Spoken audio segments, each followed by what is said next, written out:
All right, more carbon fiber from Hand Show. So newly released this carbon fiber thin, real carbon fiber and gloss finish. This cover up your A-pillar mirror caps here. This is like a piano black, so you will just place this on with adhesive, and now it matches your mirror cap.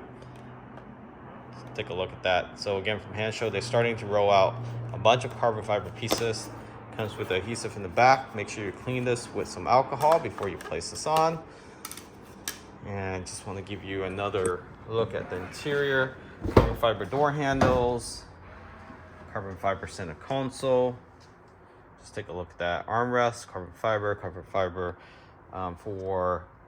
for the compartment. So that's the sliding door.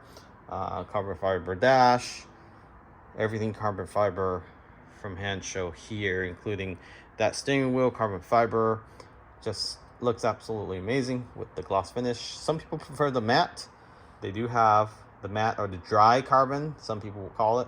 So just take a look at this dry carbon right here. This is what it looks like. This is again real carbon fiber, and this is the dry version. And this is the gloss finish, the wet finish. So if you're interested in this, definitely take a look. Link in the description. Use the promo code megawatts at checkout to save yourself some money. Catch you on next time. Remember to subscribe.